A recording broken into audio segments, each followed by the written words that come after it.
बिचरा ती भुन्टीलाई जहिले पनि दुःखै दुःख परेको छ। यति बेला आफ्नै कारणले पिटाई खाएर रामधुलाई खाएपछि नालीमा सुतेका भूपेन्द्रलाई हस्पिटलमा लगेर उपचार गराइरहेकी छिन् भुन्टीले।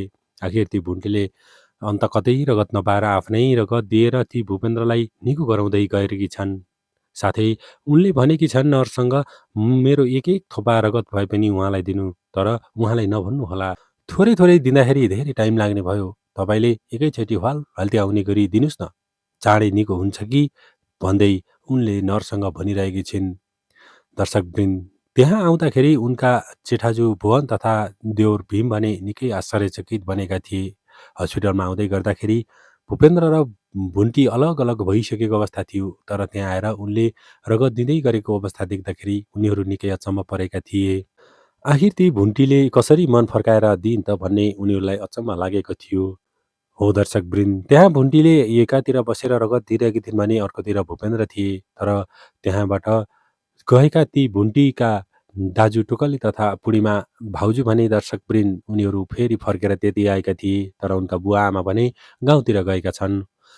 गाउँतिर जाने क्रममा उनीहरूलाई त्यहाँ भेटेर भनेका थिए, भुन्टीको श्रीमान भूपेन्द्र बनाउँदो मर्छ या बाँच्छ थाहा छैन, तर भुन्टीले भने धेरै दुःख पाउने भई आमा भनिरहेका थिए। उनीले त्यति भन्दै गर्दाखेरि उनका बुवाले भने हामी भेट्न जाने कुरा गर्दै थिए, तर आमा र बुवाको अन्तिम सल्लाह अनुसार उनीहरू गाउँ फर्केका थिए।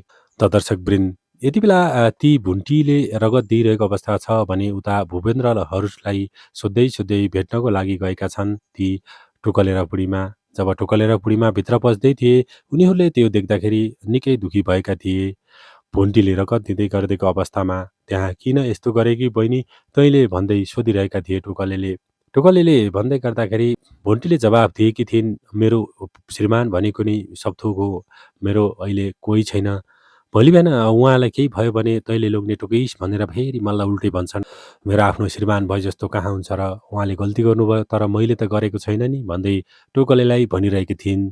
त्यहाँ ती बुढीमा पनि निकै भावुक भएकी थिइन्। टोकलेले भन्दै थिए, यस्ता पापी र अपराधीलाई तिमीले यहाँ दिनु हुँदैन रगत, बचाएर फेरि के गर्नु भन्दै त्यहाँ भनिरहेका थिए। तर भुन्टीको एकोरो माया, चोखो माया र उनको निस्वार्थ प्रेमले गर्दा आज भूपेन्द्र फेरि बाँचेका छन्।